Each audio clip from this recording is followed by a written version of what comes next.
Hello, everybody. Good morning. It is 11 a.m. Central Time on Friday, December 13th.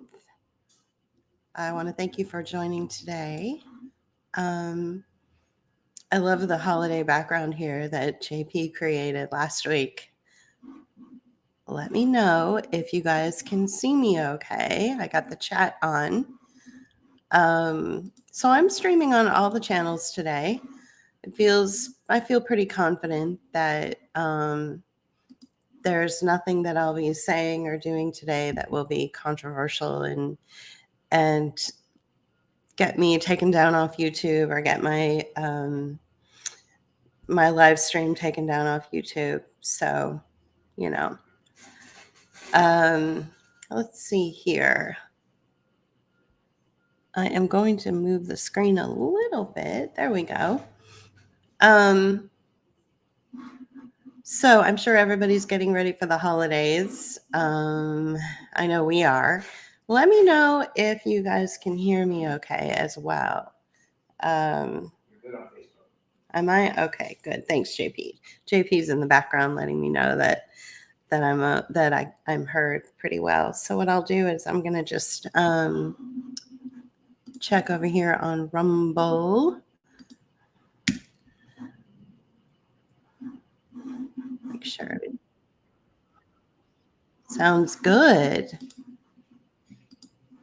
Sounds good. Okay.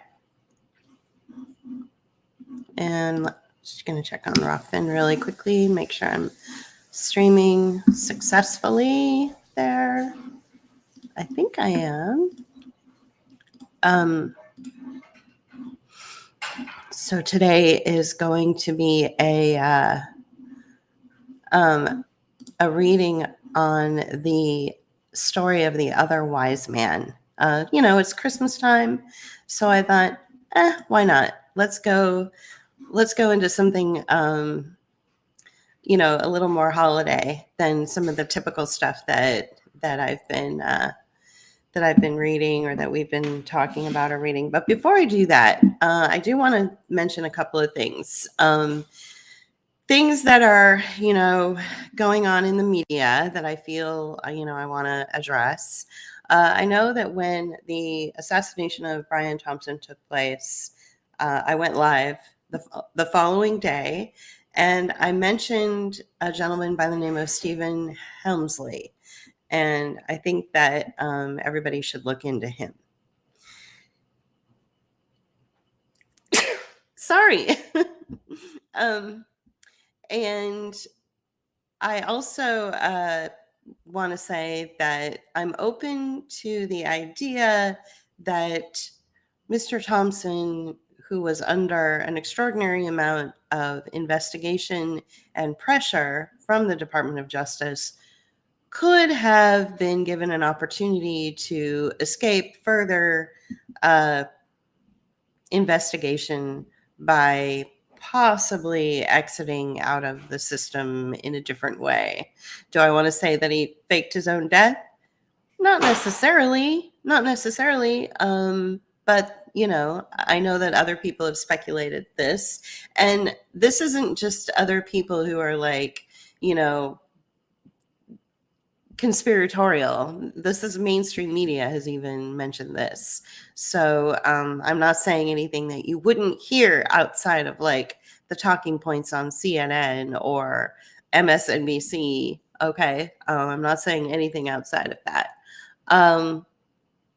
And obviously there are, a whole litany of reasons and explanations around why this individual who was arrested and apparently proof was found on his person that led him to Thompson's assassination. There's a whole other narrative around that as well. There's some things that don't quite add up. According to what we understand to be this individual's background, he comes from wealth. So he probably wasn't a United Health Group member, so he probably didn't really need insurance. So if he did have like back problems, somebody had said at some point that he had injured his back and was denied a claim, that he probably could have just paid cash for whatever treatment he may have needed. So there's that. So some things don't quite add up, right? And all sorts of things don't add up when you're dealing with a public spectacle like this, right? It's a public spectacle. We can all agree on that, right? So I wanted to kind of just bring that into the front and say that I'm open to uh, other narratives around the story itself. And even in mainstream, I have heard perfectly reputable journalists and pundits and commenters and investigators say that it's not outside of the possibility that Thompson could have worked something out on the back end in order to not have to move forward with the Department of Justice. Okay? Because there were so many investigations against him and Andrew Whitty, who's the CEO of the entire corporation.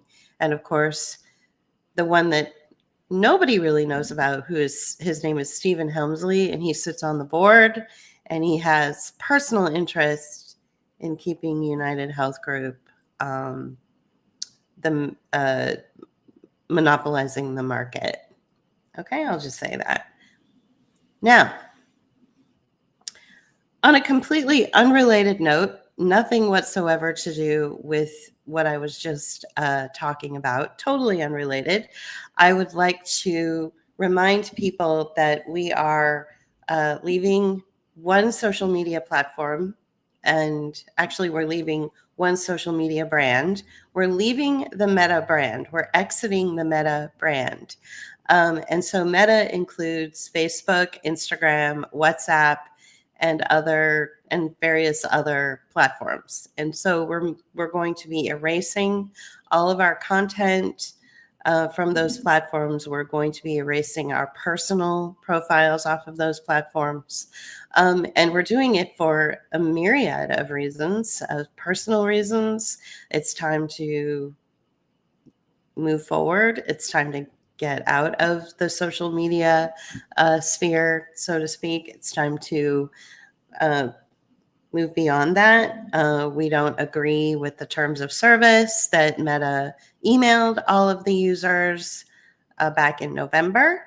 And we certainly don't agree with the fact that Facebook, which is a Meta brand, which is a Meta-owned social media site, Facebook has really just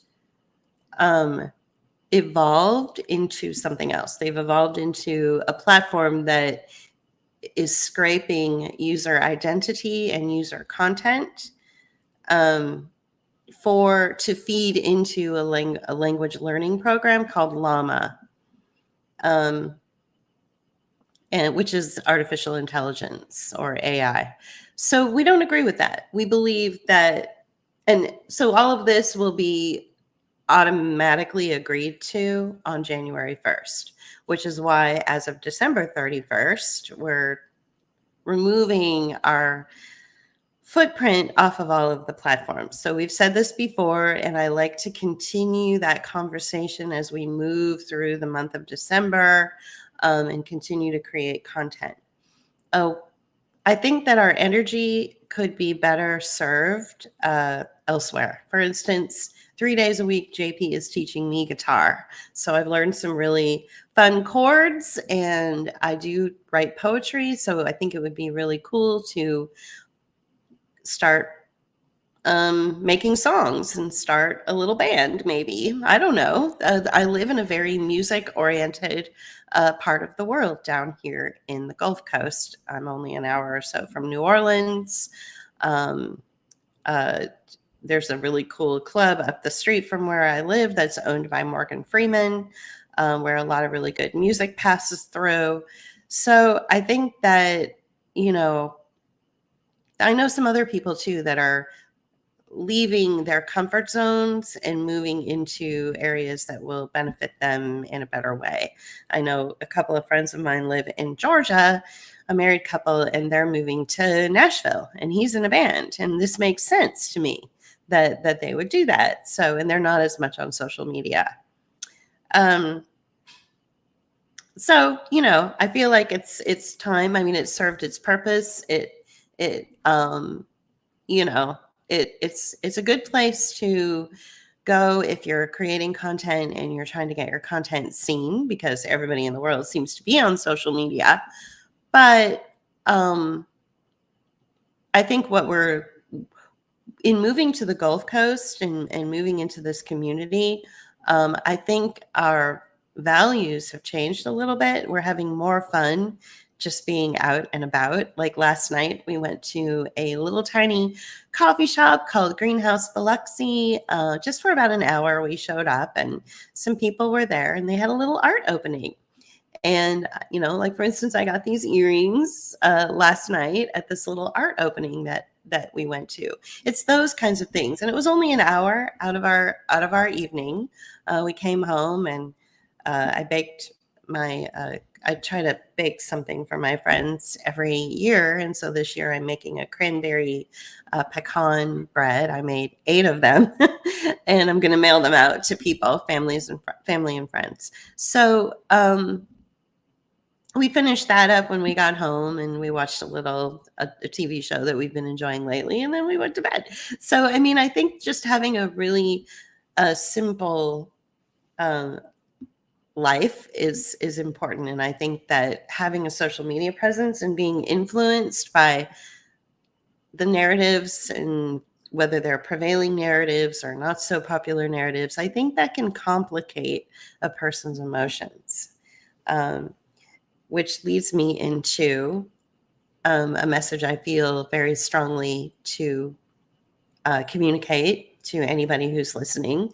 When it especially comes to children, or especially comes to newborns or infants, there's a lot of fear that goes into, you know, the unknown when you're about ready to bring a new life into this world. And I think that first of all, fear is one of the ways that the system wants you to stay in a space of fear, because you're easier to control when you're afraid.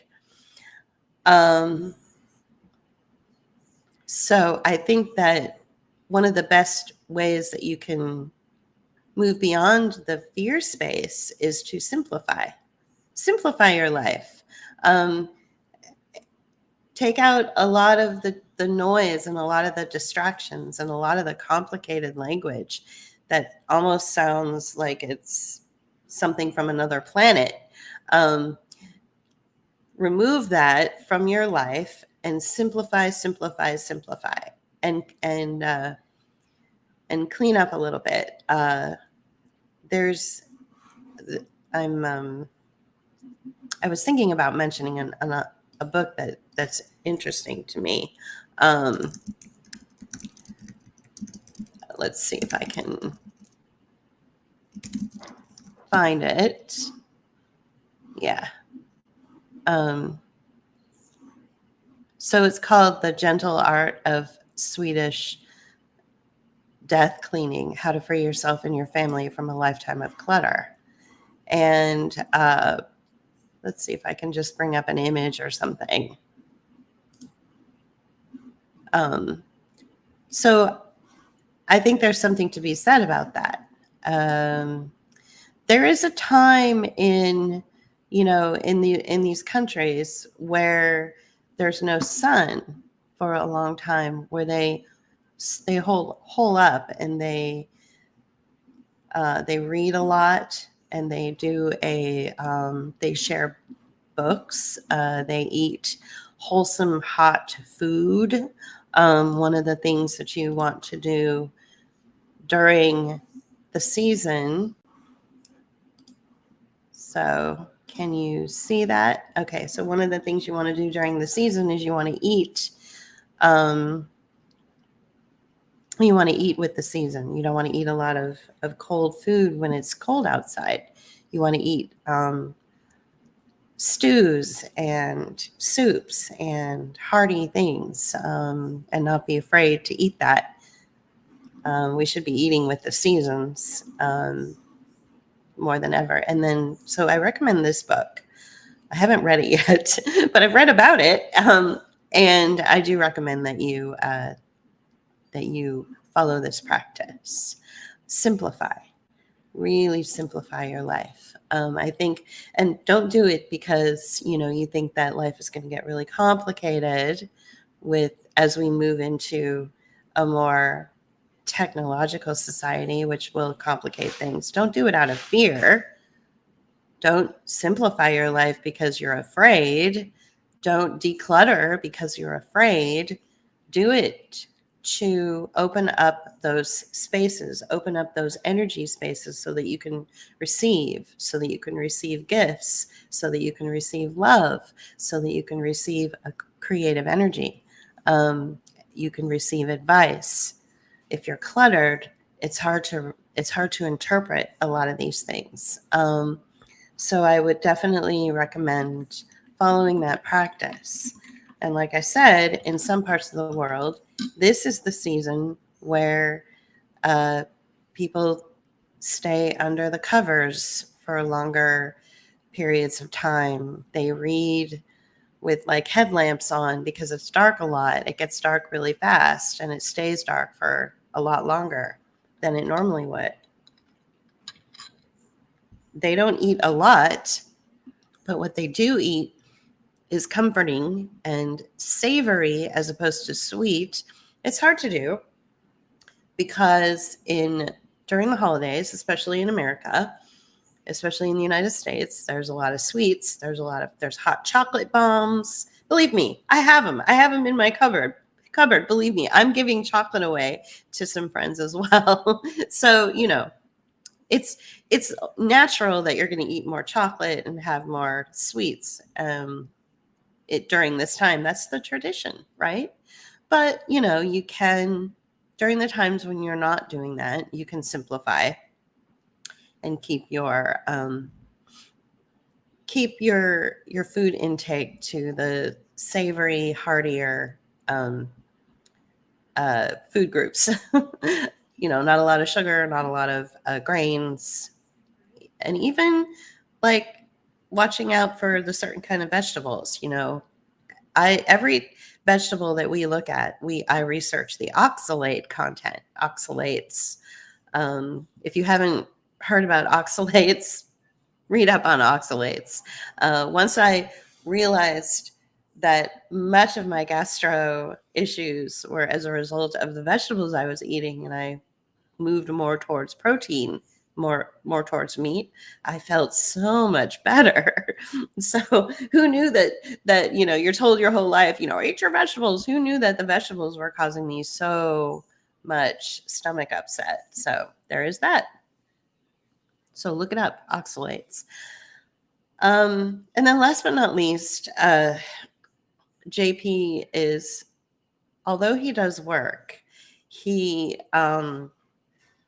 has never received a raise. He's been at this, working at this same job for almost 3 years. He's never received a raise. He doesn't get paid for holidays. He doesn't get paid for overtime. He doesn't get any bonuses. So we are still seeking support on this channel. If you enjoy our commentary, if you've enjoyed us, the creative energy and the creative video essays that we've created in the past, and which we will probably be creating in the future, and maybe even going beyond. If you've enjoyed that, please consider being a patron or supporting us. You can certainly email us and we can tell you the different ways that you can support us if you can, of course. And that brings me to my actual last point before I start the reading, which is this is the season of giving. So I encourage people to not give to Facebook profiles. Like, you know how some people, they like, for my birthday, don't send me a gift. Instead, donate to this animal shelter nonprofit in my name. And then it talks about how much money they have raised for this nonprofit or this company or whatever. I would not do that. I would recommend not doing that. In fact, I would recommend not giving to GoFundMe if you can absolutely avoid it, or any of the other online donation campaigns that are out there. The only reason I'm saying this is because I witnessed some fraud took place regarding the Hurricane Helene situation.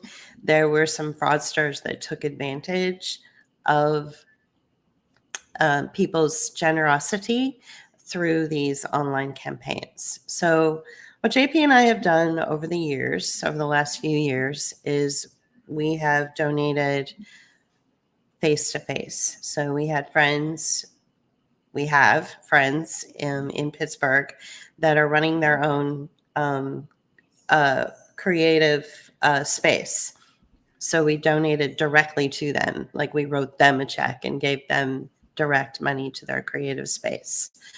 We had a situation last year where a couple that just a married couple and their 4 kids that lived just at the next corner over, their whole house burned down on Christmas Day.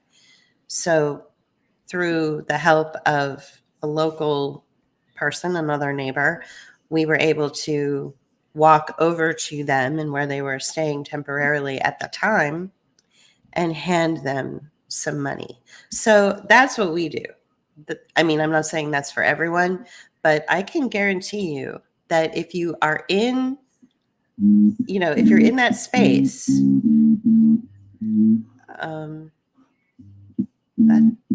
okay, sorry, I'm getting some weird buzzing. If you're in that space where you're feeling like you want to give because it's that time of year, I guarantee you there's somebody right outside your front door or in your neighborhood who needs it more than, say, a nonprofit online or somebody running a possibly shady GoFundMe account. You know what I mean? Go to your local barista who's working her ass off and give her a bigger tip, do stuff like that. I mean, I'm not saying you have to, I'm not telling anybody what to do, but that's what we do, and we feel confident that the donations that we're making are actually making a difference with people. It's hard to know if you're going online and you're making a donation online. It's hard to know if your donation is going to the actual cause that the nonprofit is claiming that it exists for, or if it's just going back into marketing or paying paychecks to people, and it's kind of a money washing scam, it feels like half the time. So I wanted to mention that as well. I just felt led to go there. So let's move on to a story that really piqued my interest. I was trying to figure out what I wanted to read this week, and this came up. It's called The Story of it's really big. So The Story of the Other Wise Man by Henry Van Dyke. So the story of the 3 wise men. Well, first let's read the poem. Who seeks for heaven alone to save his soul may keep the path, but will not reach the goal. While he who walks in love may wander far, yet God will bring him where the blessed are. You know the story of the three wise men of the East and how they traveled from far away to offer their gifts at the manger cradle in Bethlehem. But have you ever heard the story of the other wise man who also saw the star in its rising and set out to follow it, yet did not arrive with his brethren in the presence of the young child Jesus? Of the great desire of this fourth pilgrim and how it was denied, yet accomplished in the denial, of his many wanderings and the probations of his soul, of the long way of his seeking and the strange way of his finding, the one whom he sought, I would tell the tale as I have heard fragments of it in the hall of dreams, in the palace of the heart of man. So it's broken up into different headings. So this first part is called The Sign in the Sky. And remember, this is the story of the other wise man, or the fourth wise man, the one we don't hear about. And just to recap a little bit, he was of Persian descent. He made a great sacrifice to move into to go visit the Christ child. He made a great sacrifice to do so, and he in the process sort of found himself. You know what I'm saying? Like he for some reason I can't open up. I'm trying to open up the video here. So he found himself, and he was able to service or serve people along the way. He did great simple deeds in this process. And so I think, as with everything regarding the story of Christmas, it's all allegorical, right? So this narrates the story of Artaban, a wise man from Persia, and instead of joining the three wise men going to pay homage to baby Jesus, he uses his wealth to help the needy, heal the sick, and save a young woman from slavery. Okay? So you have to, I look at all of these Christmas stories as allegories or as metaphor. I look at them as teachable moments or lessons. I think that if you really want to hear what we believe about the originations of Christmas, you should go back and listen to JP's reading from last week. That was very intuitive, and some really good information is in there. So I like the idea of this story. So I was up at midnight last night, and I read The Sign in the Sky, but there are other parts to it which I didn't read. So much of this that I'm reading today will be read for the first time. So you and I will be learning these things together. Okay? So here we go. Follow along. In the days when Augustus Caesar was master of many kings and Herod reigned in Jerusalem, there lived in the city of Ecbatana, among the mountains of Persia, a certain man named Artaban, the Median. His house stood close to the outermost of the 7 walls which encircled the royal treasury. From the roof, he could look over the rising battlements of black and white and crimson and blue and red and silver and gold to the hill where the summer palace of the Parthian emperors glittered like a jewel in a 7-fold crown. Around the dwelling of Artaban spread a fair garden, a tangle of flowers and fruit trees, watered by a score of streams descending from the slopes of Mount Orontes, and made musical by innumerable birds. But all color was lost in the soft and odorous darkness of the late September night, and all sounds were hushed in the deep charm of its silence, save the plushing of the water, like a voice half sobbing and half laughing under the shadows. High above the trees, a dim glow of light shone through the curtained arches of the upper chamber where the master of the house was holding council with his friends. He stood by the doorway to greet his guests, a tall, dark man of about 40 years with brilliant eyes set near together under his broad brow and firm lines graven around his fine, thin lips, the brow of a dreamer and the mouth of a soldier, a man of sensitive feeling but inflexible will, one of those who, in whatever age they may live, are born for inward conflict and a life of quest. So just a pause here. He is considered probably like an oracle in his area, like a priest. Uh, priest, like the three wise men were considered what the magi. So I don't know the story too well, but you always hear about the three wise men bringing their three different gifts. So he's of that ilk, right? His robe was of pure white wool thrown over a tunic of silk, and a white pointed cap with long lapels at his sides rested on his flowing black hair. It was the dress of the ancient priesthood of the Magi, called the fire worshippers. "Welcome," he said in his low, pleasant voice, as one after another entered the room. "Welcome, Abdus, peace be with you, Rhodascus and Tigranes, and with you, my father, Abgarus. You are all welcome, and this house grows bright with the joy of your presence." There were 9 of the men, differing widely in age, but alike in the richness of their dress of many colored silks. So these men are all men of means.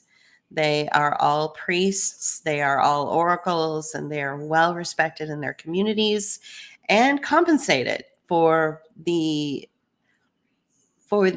talents that they bring to their community. And oracles, back then, they're just very wise men. They probably just think on a deeper level, and they don't think so. They don't think simplistically. So this helped the clergy. This helped, politics. This helped architecture and all this. So, and in the massive golden collars around their necks, marking them as Parthian nobles, and in the winged circles of gold resting upon their breasts, the sign of the followers of Zoroaster. So according to this story, they're nobles. They took their place around a small black altar at the end of the room, where a tiny flame was burning, and Artaban, standing beside it and waving a barsom of thin tamarisk branches above the fire, fed it with dry sticks of pine and fragrant oils. Then he began the ancient chant of the Yasna, and the voices of his companions joined in the beautiful hymn to Ahura Mazda.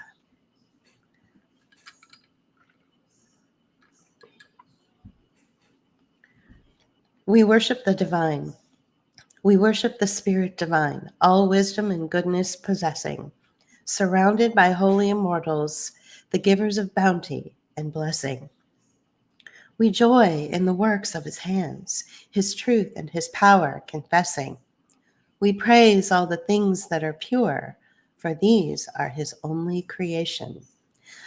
The thoughts that are true and the words and deeds that have won approbation, these are supported by him, and for these we make adoration. Hear us, O Mazda, thou livest in truth and in heavenly gladness. Cleanse us from falsehood and keep us from evil and bondage to badness. Pour out the light and the joy of thy life on our darkness and sadness. Shine on our gardens and fields. Shine on our working and weaving. Shine on the whole race of man, believing and unbelieving. Shine on us now through the night. Shine on us now in thy might, the flame of our holy love and the song of our worship receiving. So one thing about Uh, I grew up Christian and I'm Presbyterian, or, was part of the Presbyterian Church in San Francisco for many years.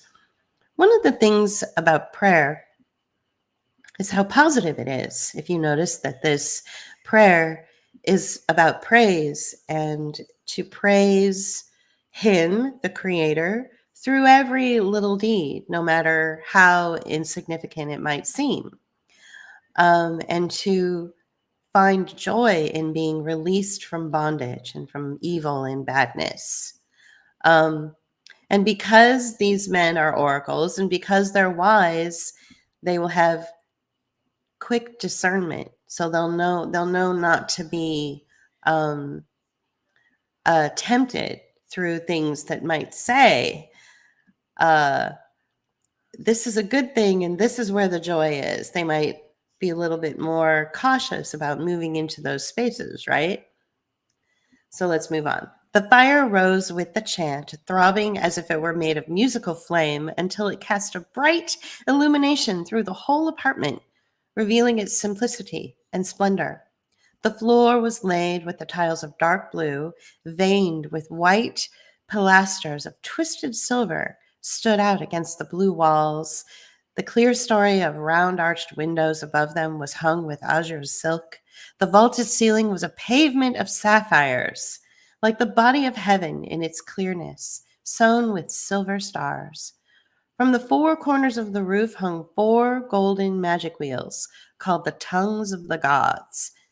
At the eastern end, behind the altar, there were two dark red pillars of porphyry.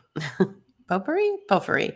Above them, a lintel of the same stone on which was carved the figure of a winged archer with his arrow set to the string and his bow drawn. The doorway between the pillars, which opened upon the terrace of the roof, was covered with a heavy curtain of the color of a ripe pomegranate, embroidered with innumerable golden rays shooting upward from the floor. In effect, the room was like a quiet, starry night, all azure and silver, flushed in the east with rosy promise of the dawn. It was, as the house of a man should be, an expression of the character and spirit of the master. It's why it's so important to have a house that represents you and to have an organized house. And again, that takes me back to that book I was telling you about earlier. It's sort of what the Swedish do. They treat sort of house cleaning or decluttering as sort of like the pre-death thing that you have to do to simplify your life. It's why, I guess, why Swedish furniture is just so simple, you know. He turned to his friends when the song was ended and invited them to be seated on the divan at the western end of the room. You have come tonight, said he, looking around the circle, at my call, as the faithful scholars of Zoroaster, to renew your worship and rekindle your faith in the God of purity, even as this fire has been rekindled on the altar. We worship not the fire, but him of whom it is the chosen symbol, because it is the purest of all created things. It speaks to us of one who is light and truth. Is it not so, my father? It is well said, my son, answered the venerable Abgarus. The enlightened are never idolaters. They lift the veil of the form and go into the shrine of the reality. And new light and truth are coming to them continually through the old symbols. Hear me then, my father and my friends, said Artaban very quietly, while I tell you of the new light and truth that have come to me through the most ancient of all signs. We have searched the secrets of nature together and studied the healing virtues of water and fire and the plants. We have read also the books of prophecy, in which the future is dimly foretold in words that are hard to understand. But the highest of all learning is the knowledge of the stars. To trace their courses is to untangle the threads of the mystery of life from the beginning to the end. If we could follow them perfectly, nothing would be hidden from us. But is not our knowledge of them still incomplete? Are there not many stars still beyond our horizon? Lights that are known only to the dwellers in the far southland among the spice trees of Punt and the gold mines of Ophir? There was a murmur of assent among the listeners. The stars, said Tigranes, are the thoughts of the eternal. They are numberless, but the thoughts of man can be counted like the years of his life. The wisdom of the Magi is the greatest of all wisdoms on earth because it knows its own ignorance. And that is the secret of power. We keep men always looking and waiting for a new sunrise, but we ourselves know that the darkness is equal to the light, and that the conflict between them will never be ended. That does not satisfy me. That does not satisfy me, answered Artaban. For if the waiting must be endless, if there could be no fulfillment of it, then it would not be wisdom to look out and wait. We should become like those new teachers of the Greeks who say that there is no truth, and that the only wise men are those who spend their lives in discovering and exposing the lies that have been believed in the world. But the new sunrise will certainly dawn in the appointed time. Do not our own books tell us that this will come to pass, and that men will see the brightness of a great light? That is true, said the voice of Abgarus. Every faithful disciple of Zoroaster knows the prophecy of the Avesta and carries the word in his heart. In that day, Sosiash the victorious shall arise out of the number of the prophets in the east country. Around him shall shine a mighty brightness, and he shall make life everlasting, incorruptible, and immortal, and the dead shall rise again. This is a dark saying, said Tigranes, and it may be that we shall never understand it. It is better to consider the things that are near at hand and to increase the influence of the Magi in their own country rather than to look for one who may be a stranger and to whom we must resign our power. I'm kind of with Tigranes on this. The others seemed to approve these words. There was a silent feeling of agreement manifest among them. Their looks responded with that indefinable expression which always follows when a speaker has uttered the thought that has been slumbering in the hearts of his listeners. But Artaban turned to Abgarus with a glow on his face and said, My father, I have kept this prophecy in the secret place of my soul. Religion without a great hope would be like an altar without a living fire. And now the flame has burned more brightly, and by the light of it, I have read other words which also have come from the fountain of truth and speak yet more clearly of the rising of the victorious one in his brightness. He drew from the breast of his tunic 2 small rolls of fine linen with writing upon them and unfolded them carefully upon his knee. In the years that are lost in the past, long before our fathers came into the land of Babylon, there were wise men in Chaldea from whom the first of the Magi learned the secret of the heavens. And of these Balaam, the son of Beor, was one of the mightiest. Hear the words of his prophecy. There shall come a star out of Jacob, and a scepter shall arise out of Israel. The lips of Tigranes drew downward with contempt as he said, Judah was a captive by the waters of Babylon, and the sons of Jacob were in bondage to our kings. The tribes of Israel are scattered through the mountains like lost sheep. And from the remnant that dwells in Judea under the yoke of Rome, neither star nor scepter shall arise. And yet, answered Artaban, it was the Hebrew Daniel, the mighty searcher of dreams, the counselor of kings, the wise Belteshazzar, who was most honored and beloved of our great King Cyrus, a prophet of sure things and a reader of the thoughts of God. Daniel proved himself to our people, and these are the words that he wrote. And Artaban then read from the second scroll. Know therefore and understand that from the going forth of the commandment to restore Jerusalem unto the anointed one, the prince, the time shall be 67 weeks. But my son, said Abgarus doubtfully, these are mystical numbers. Who can interpret them, or who can find the key that shall unlock their meaning?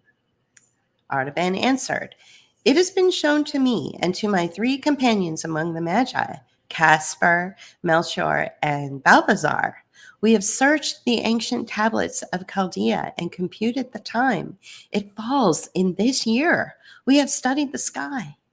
And in the spring of the year, we saw 2 of the greatest stars draw near together in the sign of the fish, which is the house of the Hebrews. We also saw a new star there, which shone for 1 night and then vanished. Now again, the 2 great planets are meeting. This night is their conjunction. My 3 brothers are watching at the ancient temple of the 7 spheres at Borsippa in Babylonia, and I am watching here. If the star shines again, they will wait 10 days for me at the temple, and then we will set out together for Jerusalem to see and worship the promised one who shall be born King of Israel. I believe the sign will come. I have made ready for the journey. I have sold my house and my possessions and bought these 3 jewels, a sapphire, a ruby, and a pearl, to carry them as tribute to the king.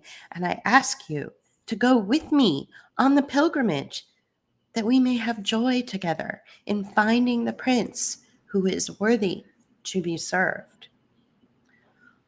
While he was speaking, he thrust his hand into the inmost fold of his girdle and threw out 3 great gems, one blue as a fragment of the night sky, one redder than a ray of sunshine, and one as pure as the peak of snow mountain, pure as the peak of a snow mountain at twilight, and laid them on the outspread linen scrolls before him. But his friends looked on with strange and alien eyes. A veil of doubt and mistrust came over their faces like a fog creeping up from the marshes to hide the hills. They glanced at each other with looks of wonder and pity, as those who have listened to incredible sayings, the story of a wild vision, or the proposal of an impossible enterprise. At last, Tigranes said, Artaban, this is a vain dream. It comes from too much looking upon the stars and the cherishing of lofty thoughts. It would be wiser to spend the time in gathering money for the new fire temple at Chala. No king will ever arise from the broken race of Israel, and no end will ever come to the eternal strife of light and darkness. He who looks for it is a chaser of shadows. Farewell. And another said, Artaban, I have no knowledge of these things, and my office as guardian of the royal treasure binds me here. This quest is not for me, but if thou must follow it, fare thee well. And another said, In my house there sleeps a new bride, and I cannot leave her, nor take her with me on this strange journey. This quest is not for me.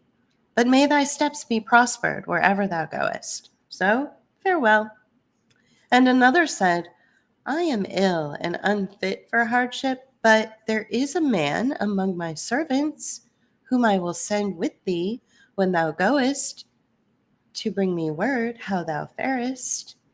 So this is the hero's journey, and whenever you have a hero's journey story, there always has to be kind of like a sidekick or a helper, somebody who is there to bring comic relief or to inspire the hero to continue his journey when he feels like giving up. So of all of these oracles and all of these noble men who were gathered in his home, the one who was too old or lame or disabled and couldn't do the journey with him, said, "But I have a strong servant who can help you in your hero's journey." So here we begin. But Abgarus, the eldest, and the one who loved Artaban the best, lingered after the others had gone and said gravely, "My son, it may be that the light of truth is in this sign that has appeared in the skies, and that it will surely lead to the prince and the mighty brightness.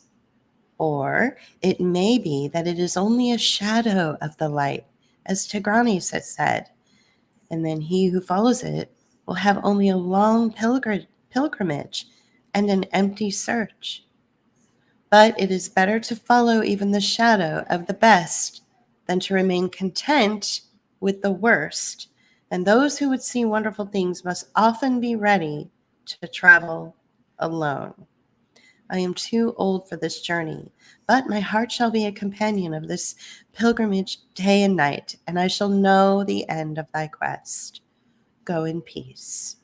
So his father was supportive of him. His father was probably proud of him. And, speaking as people who were comfortably living in a community of deep poverty,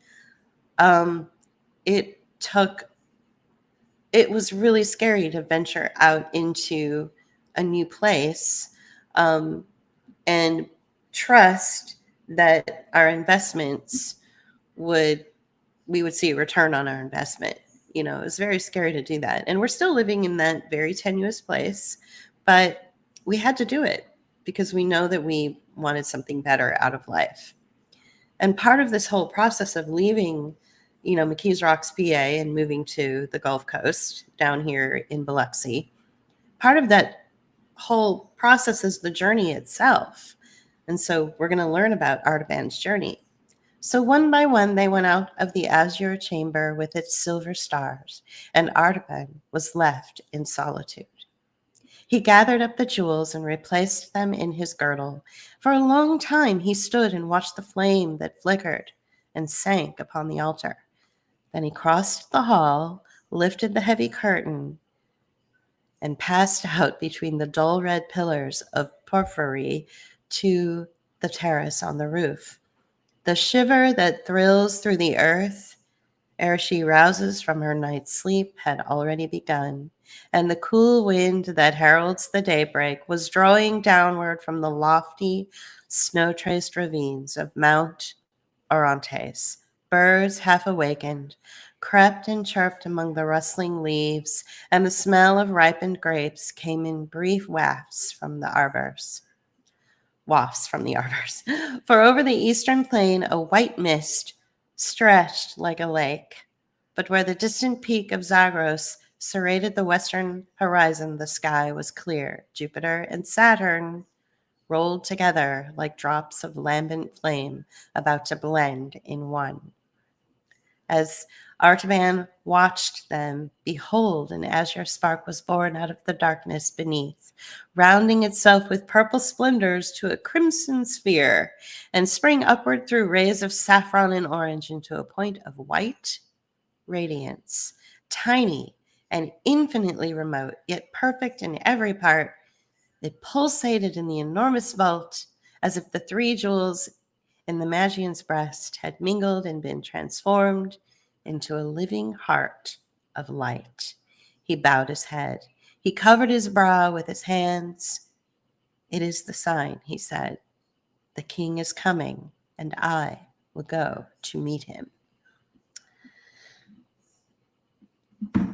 Okay, so I'm going to continue reading for another half an hour. And if I don't get to the end of this, it's actually not that long. If I don't get to the end of this by 12:30 Central Time, then we'll pick it up next week when we do another reading on the 20th. So, by the waters of Babylon. All night long, Vazda, the swiftest of Artaban's horses, had been waiting, saddled and bridled in her stall, pawing the ground impatiently and shaking her bit, as if she shared the eagerness of her master's purpose, though she knew not its meaning. Before the birds had fully roused to their strong, high, joyful chant of morning song, before the white mist had begun to lift lazily from the plain, the other wise man was in his saddle, riding swiftly along the high road which skirted the base of Mount Orontes westward.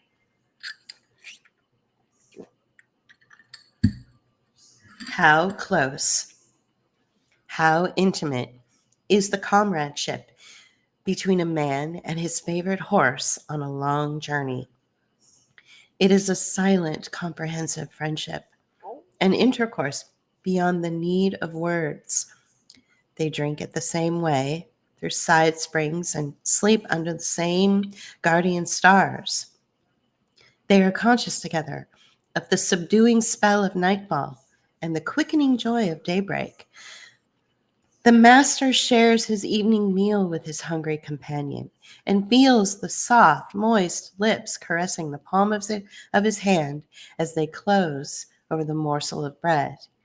In the gray dawn, he is roused from his bivouac by the gentle stir of a warm, sweet breath over his sleeping face, and looks up into the eyes of his faithful fellow traveler, ready and waiting for the toil of the day. Surely, unless he is a pagan and an unbeliever, by whatever name he calls upon his God, he will thank him for this voiceless sympathy, this dumb affection, and his morning prayer will embrace a double blessing. God bless us both, and keep our feet from falling and our souls from death. And then, through the keen morning air, the swift hoofs beat their spirited music along the road, keeping time to the pulsing of two hearts that are moved with the same eager desire to conquer space, to devour the distance, to attain the goal of the journey. Artaban must indeed ride wisely and well if he would keep the appointed hour with the other magi, for the route was 150 parasangs, and 15 was the utmost that he could travel in a day. But he knew Vasta's strength and pushed forward without anxiety, making the fixed distance every day, though he must travel late into the night and in the morning long before sunrise. He passed along the brown slopes of Mount Orontes, furrowed by the rocky courses of 100 torrents. Sorry, I lost my space.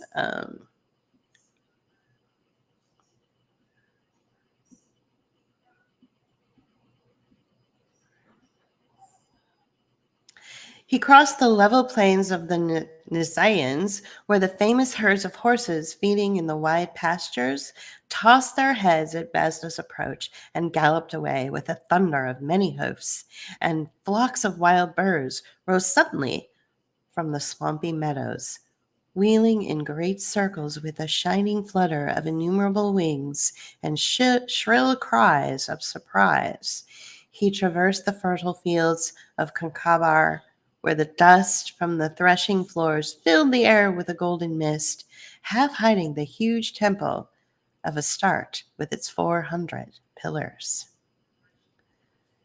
At Bagistan, among the rich gardens watered by fountains from the rock, he looked up at the mountain, thrusting its immense rugged brow out over the road, and saw the figure of King Darius trampling upon his fallen foes, and the proud list of his wars and conquests graven high upon the face of the eternal cliff.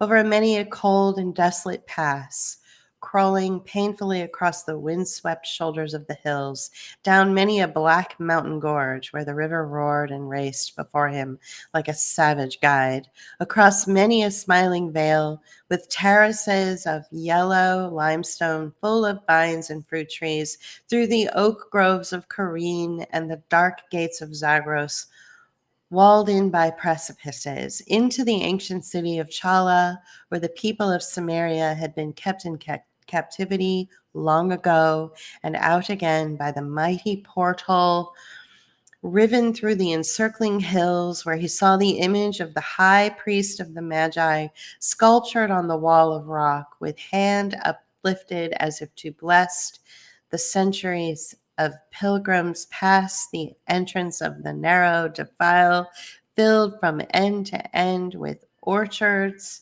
of peaches and figs, through which the river Ganges foamed down to meet him over the broad rice fields, where the autumnal vapors spread their deathly mists, following along the course of the river under tremulous shadows of poplar and tamarind, among the lower hills and out upon the flat plain, where the road ran straight as an arrow through the stubble fields and parched meadows, past the city of Ctesiphon, where the Parthian emperors reigned, and the vast metropolis of Seleucia, where Alexander built, across the swirling floods of Tigris and the many channels of Euphrates, following yellow through the cornlands, Artaban pressed onward until he arrived at nightfall of the 10th day beneath the shattered walls of populous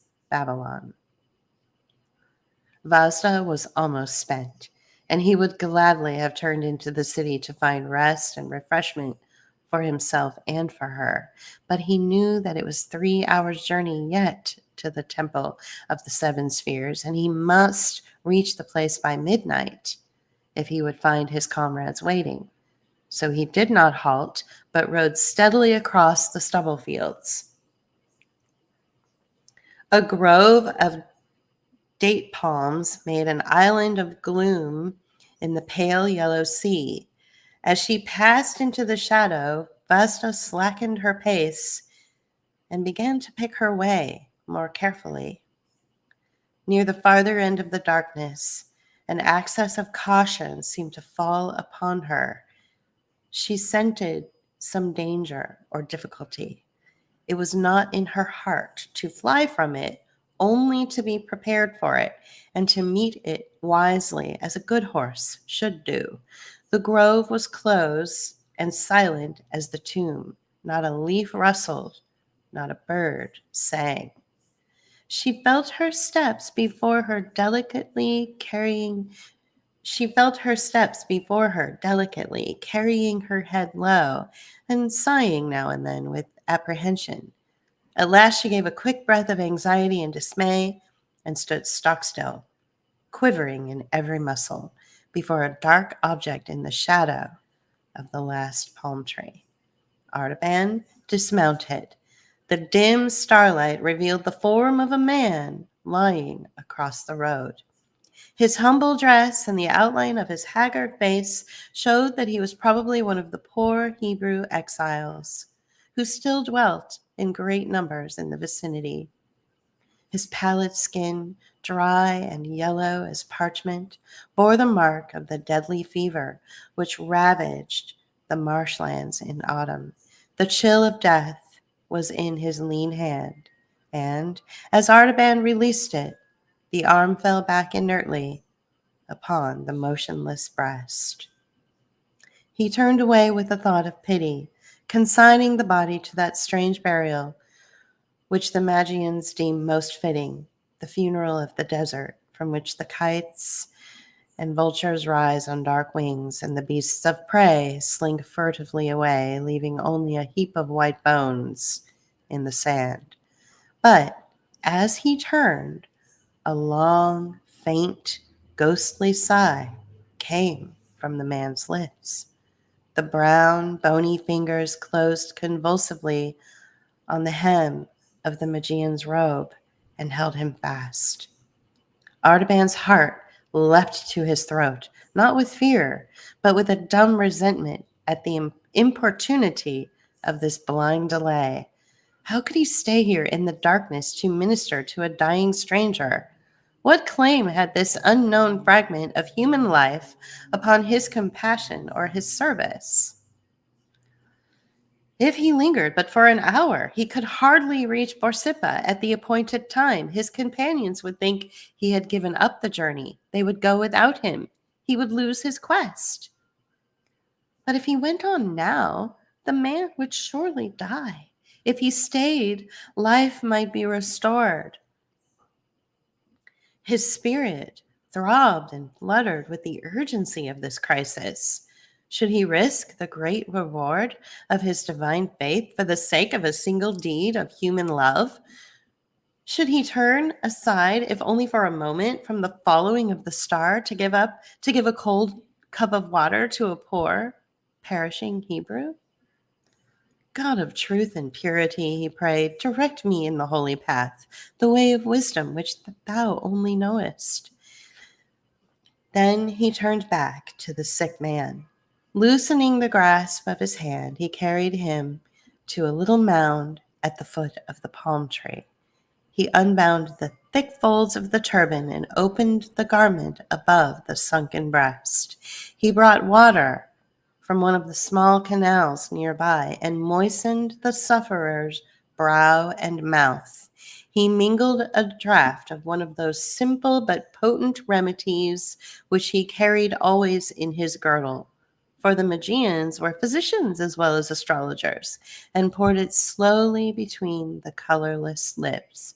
Hour after hour he labored, as only a skillful healer of disease can do, and at last the man's strength returned. He sat up and looked about him. "Who art thou?" he said in his rude dialect of the country, "and why hast thou sought me here to bring back my life?" "I am Artaban, the Magian of the city of Ecbatana, and I am going to Jerusalem in search of one who is to be born King of the Jews, a great prince and deliverer for all men. I dare not delay any longer upon my journey, for the caravan that has waited for me may depart without me. But see, here is all that I have left of bread and wine, and here is a potion of healing herbs. When thy strength is restored, thou canst find the dwellings of the Hebrews among the houses of Babylon." The Jew raised his trembling hands solemnly to heaven. "Now may the God of Abraham and Isaac and Jacob bless and prosper the journey of the merciful, and bring him in peace to his desired haven. But stay, I have nothing to give thee in return, only this, that I can tell thee where the Messiah must be sought. For our prophets have said that he should be born not in Jerusalem, but in Bethlehem of Judah. May the Lord bring thee in safety to that place, because thou hast had pity upon the sick." It was already long past midnight. Artaban rode in haste, and Vasta, restored by this brief rest, ran eagerly through the silent plain and swam the channels of the river. She put forth the remnant of her strength and fled over the ground like a gazelle. But the first beam of the sun sent her shadow before her as she entered upon the final stadium of the journey, and the eyes of Artaban, anxiously scanning the great mound of Nimrod and the temple of the seven spheres, could discern no trace of his friends.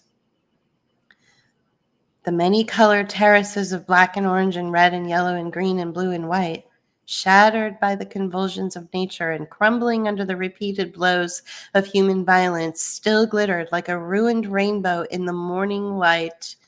Artaban rode swiftly around the hill. He dismounted and climbed to the highest terrace, looking out over the west. The huge desolation of the marshes stretched away to the horizon in the border of the desert. Bitterns stood by the stagnant pools, and jackals skulked through the low bushes. But there was no sign of the caravan of the wise men, far or near. At the edge of the terrace, he saw a little cairn of broken bricks, and under them a piece of parchment. He caught it up and read, "We have waited past the midnight and can delay no longer. We go to find the king. Follow us across the desert." Artaban sat down upon the ground and covered his head in despair. "How can I cross the desert," said he, "with no food and with a spent horse? I must return to Babylon, sell my sapphire, and buy a train of camels and provision for the journey. I may never overtake my friends. Only God the merciful knows whether I shall not lose the sight of the king because I tarried to show mercy. So, let me continue. For the sake of a little child. There was a silence in the Hall of Dreams where I was listening to the story of the other wise man. And through this silence I saw, but very dimly, his figure passing over the dreary undulations of the desert, high upon the back of his camel, rocking steadily onward like a ship over the waves. The land of death spread its cruel net around him. The stony wastes bore no fruit but briars and thorns. The dark ledges of rock thrust themselves above the surface here and there, like the bones of perished monsters. Arid and inhospitable mountain ranges rose before him, furrowed with dry channels of ancient torrents, white and ghastly as scars on the face of nature. Shifting hills of treacherous sand were heaped like tombs along the horizon. By day, the fierce heat pressed its intolerable burden on the quivering air, and no living creature moved. On the dumb, swooning earth, but tiny Yerboas scuttling through the parched bushes, or lizards vanishing in the clefts of the rock. By night, the jackals prowled and barked in the distance, and the lion made the black ravines echo with his hollow roaring, while a bitter, blighting chill followed the fever of the day. Through heat and cold, the Magian moved steadily onward.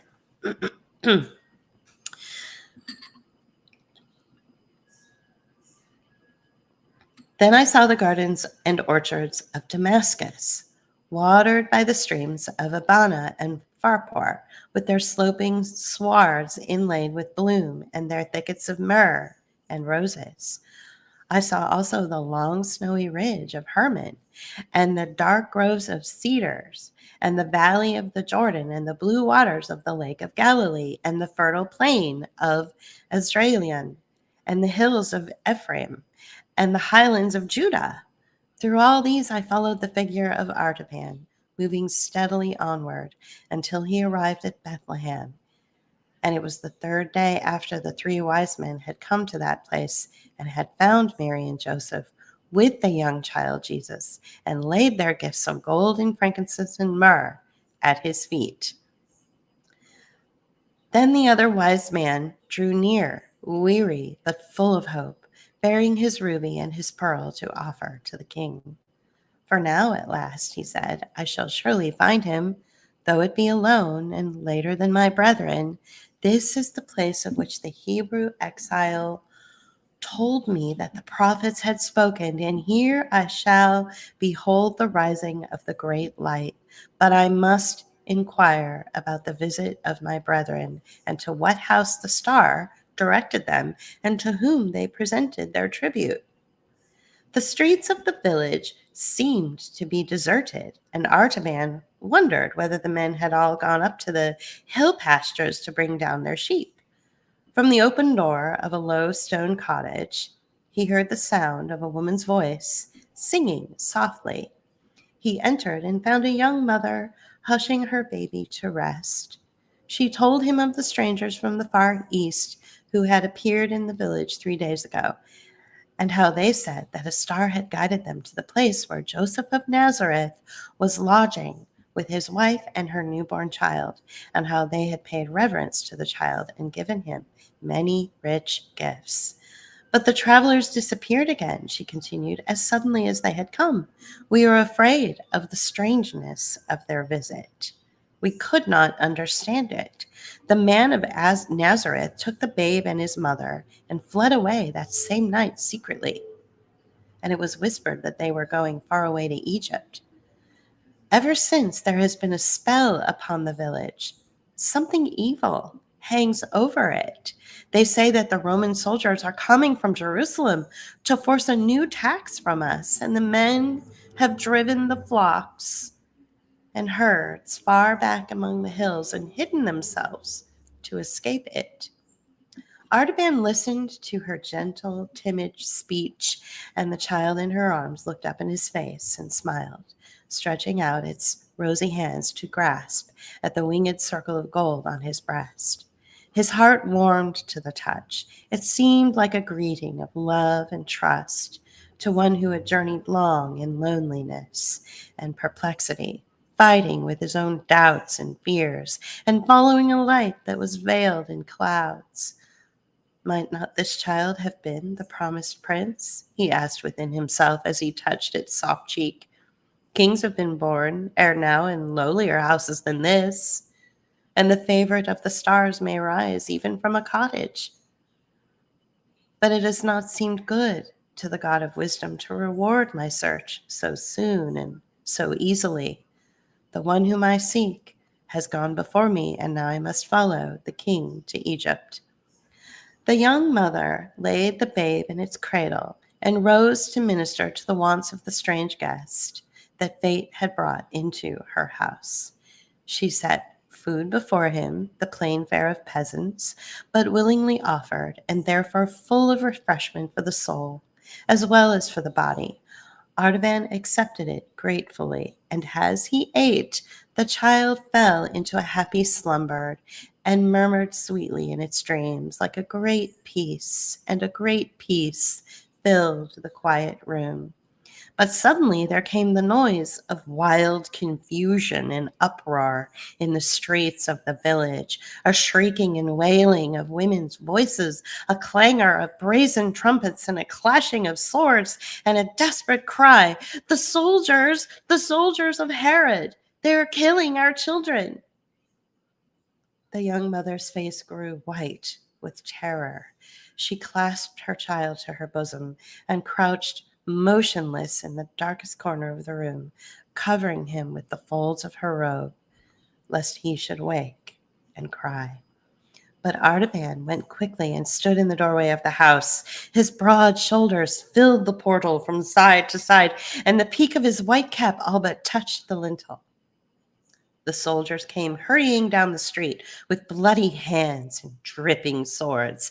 At the sight of the stranger in his imposing dress, they hesitated with surprise. The captain of the band approached the threshold to thrust him aside, but Artaban did not stir. His face was as calm as though he were watching the stars, and in his eyes there burned that steady radiance before which even the half-tamed hunting leopard shrinks from, and the fierce bloodhound pauses in his sleep. He held the soldier silently for an instant, and then said in a low voice, "There is no one in this place but me, and I am waiting to give this jewel to the prudent captain who will leave me in peace." He showed the ruby, glistening in the hollow of his hand like a great drop of blood. The captain was amazed at the splendor of the gem. The pupils of his eyes expanded with desire, and the hard lines of greed wrinkled around his lips. He stretched out his hand and took the ruby. "March on," he cried to his men. "There is no child here. This house is still." The clamor and the clang of arms pass down the street as the headlong fury of the chase sweeps by the secret covert where the trembling deer is hidden. Artaban re-entered the cottage. He turned his face to the east and prayed, "God of truth, forgive my sin. I have said the thing that is not to save the life of a child, and 2 of my gifts are gone. I have spent for man that which was meant for God. Shall I ever be worthy to see the face of the king?" But the voice of the woman, weeping for joy in the shadow behind him, said very gently, "Because thou hast saved the life of my little one, may the Lord bless thee and keep thee. The Lord make his face to shine upon thee and be gracious unto thee. The Lord lift up his countenance upon thee and give thee peace." In the hidden way of sorrow. So where are we? Okay, so I Okay, I can continue. This is almost done. A pearl of great price, but first in the hidden way of sorrow. Then again, there was a silence in the hall of dreams, deeper and more mysterious than the first interval, and I understood that the years of Artaban were flowing very swiftly under the stillness of that clinging fog, and I caught only a glimpse, here and there, of the river of his life shining through the shadows that concealed its course. I saw him moving among the throngs of men in populous Egypt, seeking everywhere for traces of the household that had come down from Bethlehem, and finding them under the spreading sycamore trees of Heliopolis and beneath the walls of the Roman fortress of New Babylon beside the Nile. Traces so faint and dim that they vanished before him continually, as footprints on the hard river sand glisten for a moment with moisture and then disappear. Uh, it sounds like he's chasing windmills. I saw him again at the foot of the pyramids, which lifted their sharp points into the intense saffron glow of the sunset sky, changeless monuments of the perishable glory and the imperishable hope of man. He looked up into the vast countenance of the crouching Sphinx and vainly tried to read the meaning of her calm eyes and smiling mouth. Was it indeed the mockery of all effort and all aspiration, as Tigranes had said, the cruel jest of a riddle that has no answer, a search that never can succeed?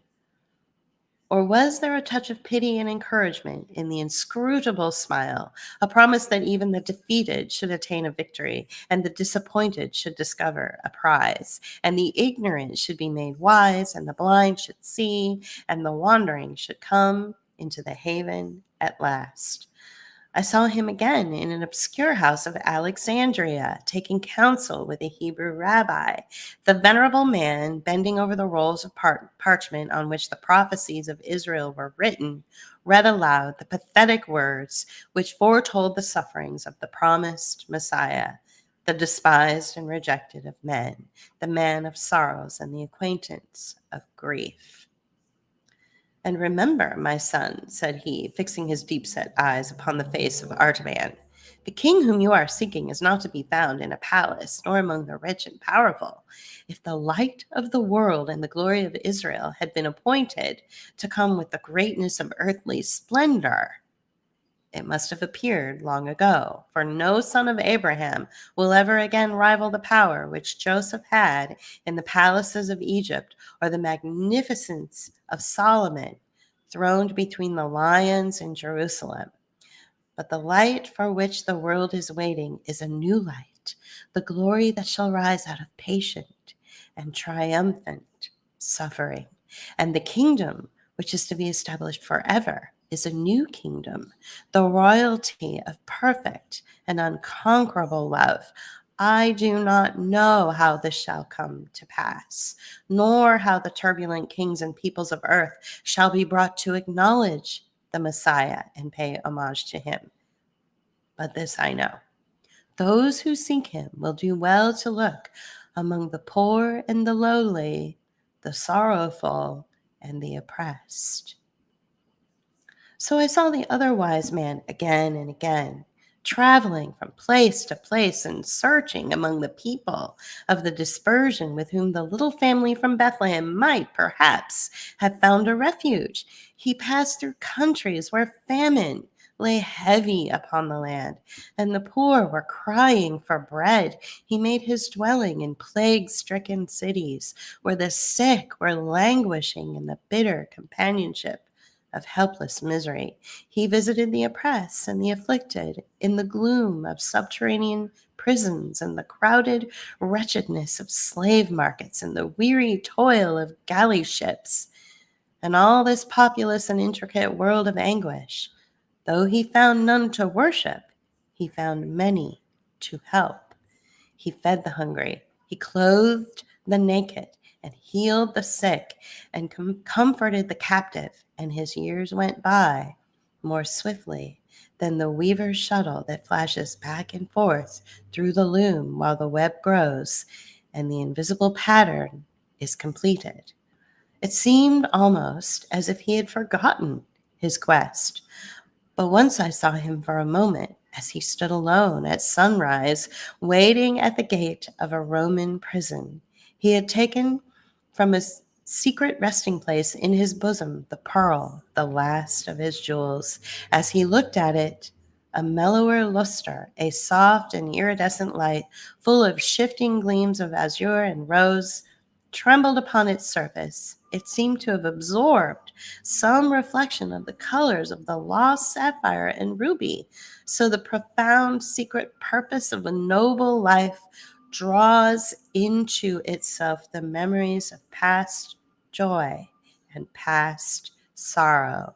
All that has helped it, all that has hindered it, is transfused by a subtle magic into its very essence. It becomes more luminous and precious the longer it is carried close to the warmth of a beating heart.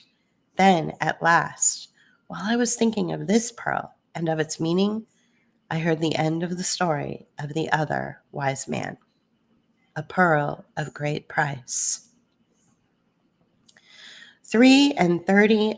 30 years of the life of Artaban had passed away, and he was still a pilgrim and a seeker after light. His hair, once darker than the cliffs of Zagros, was now white as the wintry snow that covered them. His eyes, that once flashed like flames of fire, were dull as embers, smoldering among the ashes. Worn and weary and ready to die, but still looking for the king, he had come for the last time to Jerusalem.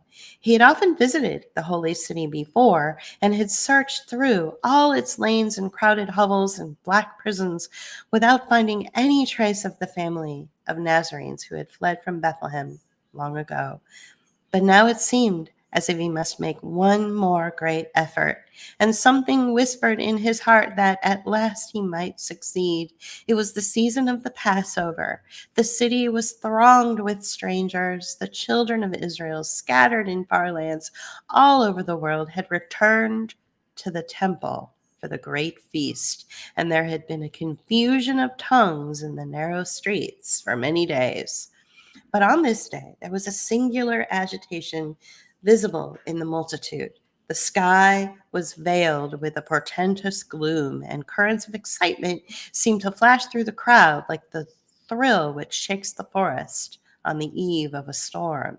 A secret tide was sweeping them all one way. The clatter of sandals and the soft, thick sound of thousands of bare feet shuffling over the stones flowed increasingly along the street that leads to the Damascus Gate. Artaban joined company with a group of people from his own journey, Parthian Jews who had come up to keep the Passover, and inquired of them the cause of the tumult and where they were going. "We are going," they answered, "to the place called Golgotha, outside the city walls, where there is to be an execution. Have you not heard what has happened? 2 famous robbers are to be crucified, and with them another called Jesus of Nazareth, a man who has done many wonderful works among the people, so that they love him greatly. But the priests and elders have said that he must die, because he gave himself out to be the Son of God. And Pilate has sent him to the cross because he said that he was the king of the Jews." How strangely these familiar words fell upon the tired heart of Artaban. They had led him for a lifetime over land and sea, and now they came to him darkly and mysteriously like a message of despair. The king had risen, but he had been denied and cast out. He was about to perish.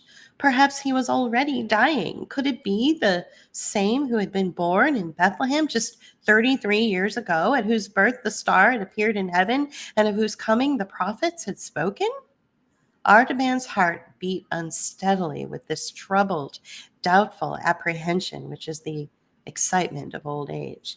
But he said within himself, "The ways of God are stranger than the thoughts of men, and it may be that I shall find the king at last in the hands of his enemies, and shall come in time to offer my pearl for his ransom before he dies."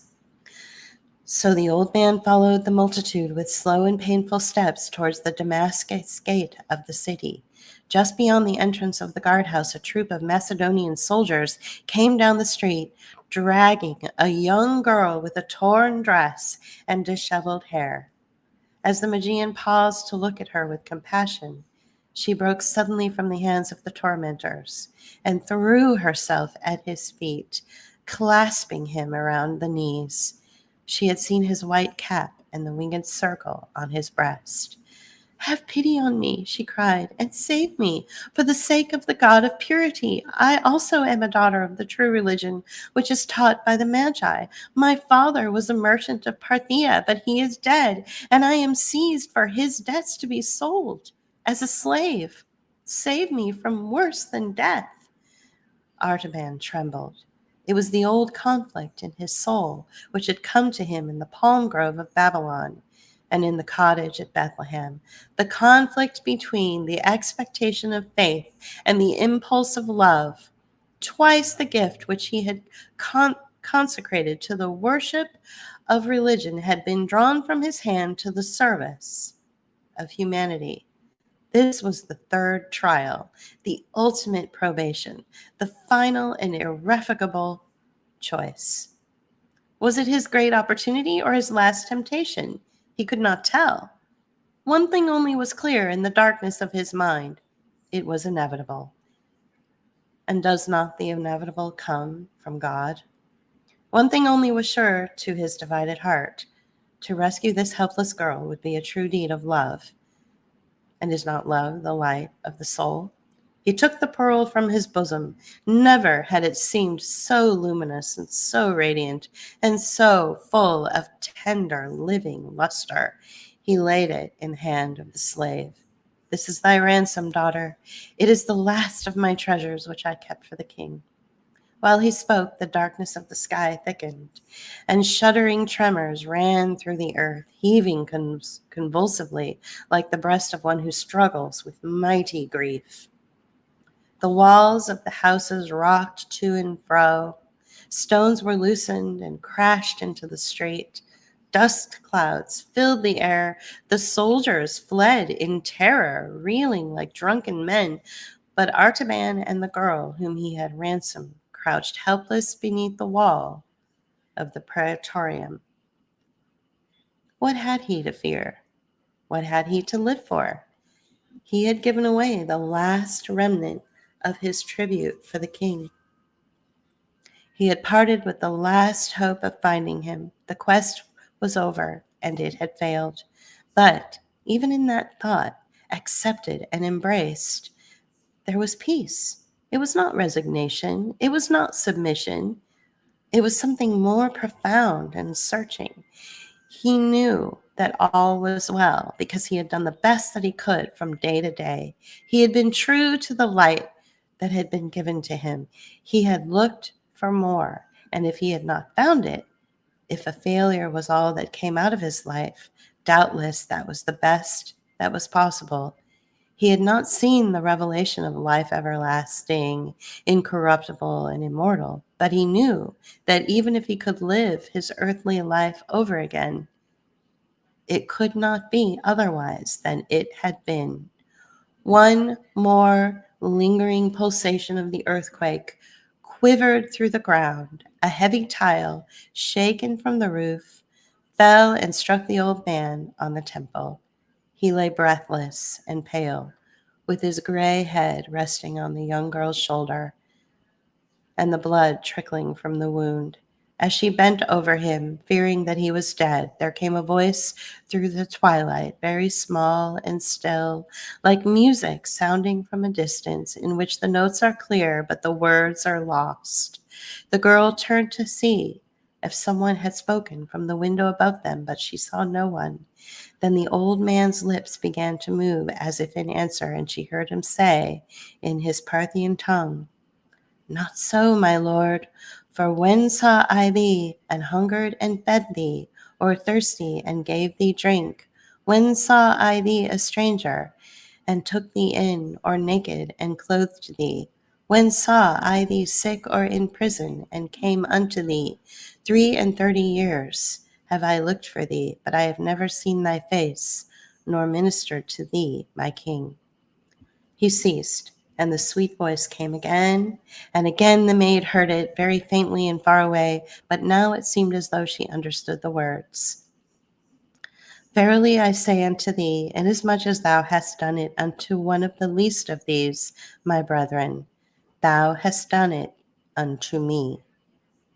A calm radiance of wonder and joy lighted the pale face of Artaban, like the first ray of dawn on a snowy mountain peak. One long, last breath of relief exhaled gently from his lips. His journey was ended. His treasures were accepted. The other wise man had found the king. Okay, well, I hope you enjoyed that reading today. It was fun to read, and it's always interesting to hear other perspectives of the story of the journey to the baby Jesus. And obviously, this is a story of the hero's journey, and he had a quest, but along the way he lived a full life of generosity and patience and loving kindness, which are all the qualities that we should all hold, whether we believe in the Christ child or not, right? So anyway, I hope you get a chance to read it yourself, and I'm going to go ahead and sign off now. I'll be back on here on December 20th, which is next Friday, to do another reading. All right, see you then. Thanks for listening. Bye, guys.